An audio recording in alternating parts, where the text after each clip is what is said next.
What is going on, folk? It's NimbleThor here. Hope you're having a great day today, because today in my mobile gaming quest, we are going to check out Rift Heroes, which is a new strategy RPG that has been published by Kongregate, and it's currently in beta. So we're checking it out here. I've played it for a little while. It's obviously very difficult to get a good sense of this game from the reviews because it's in beta and there thus are no reviews at all. So that's why I figured that today we would check it out, we would play it a bit, and we would talk about what I hope will change before the global release of this game.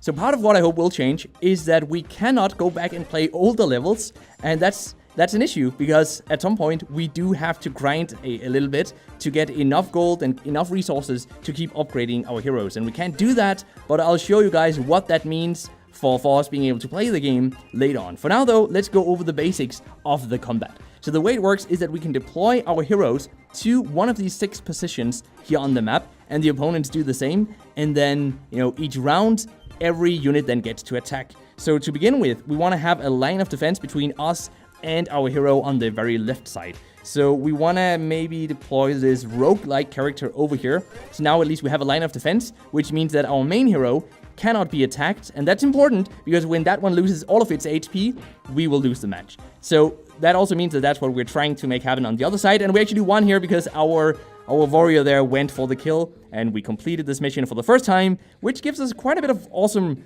rewards. We get some of the resources we need to upgrade our town, but we also get some premium currency, which we can then use, the resources that is, if we go in here and actually level up our heroes. We can't level them up right now because they're already fully leveled up, but we can go in and train them, for example. So we can train, for example, Galen here. That's gonna take 1 hour and it's gonna cost 2,500 gold. So let's just get that started, and while that is counting down, we can go into yet another battle. Now, what I do like about this system is that we can still actually use all of those heroes, even though they're training. In many of these hero collecting games, what we see is that once a hero is out doing something, out on a mission on its own, out training or leveling up on its own in some way, we typically cannot use that hero in actual battles. But at least we got that here, so that's awesome. I'm really glad to see that.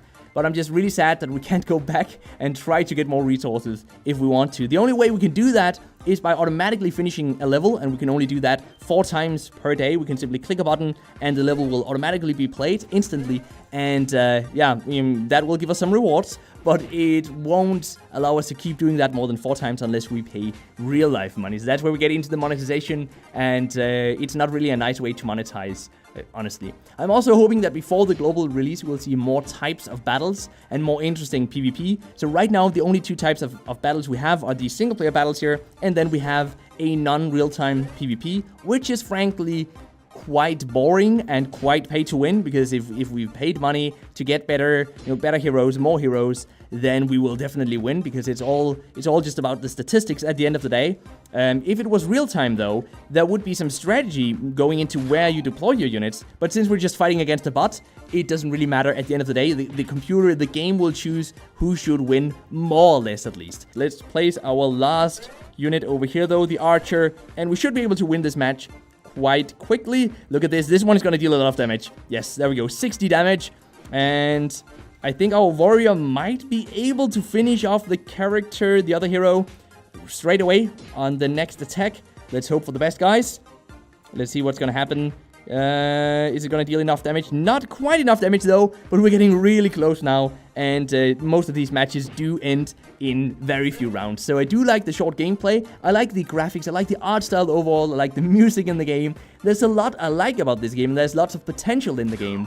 But I also do see the downsides of, for example, the monetization, as we talked about before. For now, though, let's just finish this one, and I'll go back and show you guys some of that monetization, show you some of how you build up your town in this game, before we end up, of course, with the mobile gaming fact of the day. So let's see, we won here, so now we can move back to town, where we have actually finished one of our missions, it seems. So what do we have to do now? We have to level up our farm, so let's attempt to do that. That's gonna take, how long is that gonna take? It's gonna take 11 minutes, so we can click here and we can speed things up, either by spending premium currency, or by using one of these items here that can remove, for example, 5 minutes, and with this one here, we can remove 1 minute, 1 more minute, and now we can finish the rest of the building for absolutely free. So when you get below 5 minutes, you can finish them up for free, basically. So it's really just about using using these cards here, or whatever they are, these items here, to make sure that we get below 5 minutes, and then finishing it off immediately.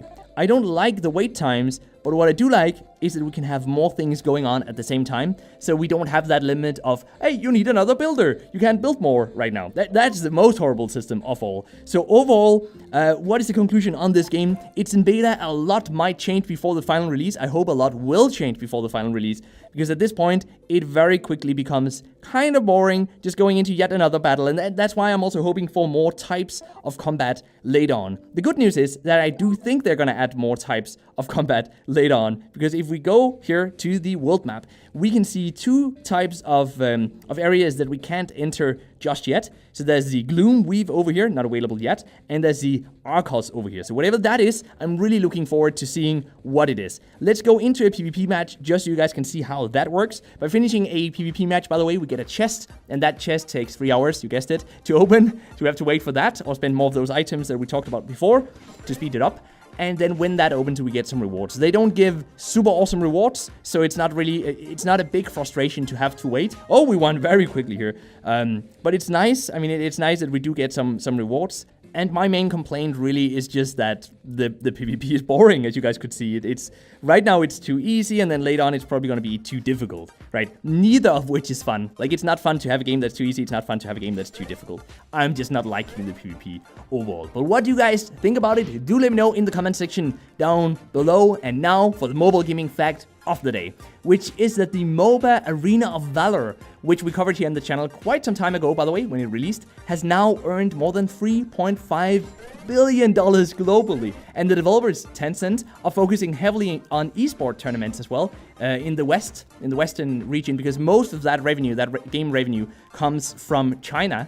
So they want to make the game bigger in the rest of the world. So maybe now is the time to get back into the game. There'll certainly be a lot of new players joining, I'm very sure, because of these different tournaments. Some people might start playing the game again because they want to attempt to win some of the money that Tencent is throwing at this game, because despite Tencent losing a lot of its value, as we talked about in yesterday's video, they still have a lot of cash to spend, and they still want to push this game to the West. They want to shove it down our throat, however way they will have to do that. They will do that. But guys, thank you so much for sticking around to the end of this video. I hope you liked the video. Be sure to leave a like and share it with a friend if you did. If you're new to the channel, consider subscribing and hitting that notification bell. And until next time, just keep gaming, stay awesome, and I'll see you guys around.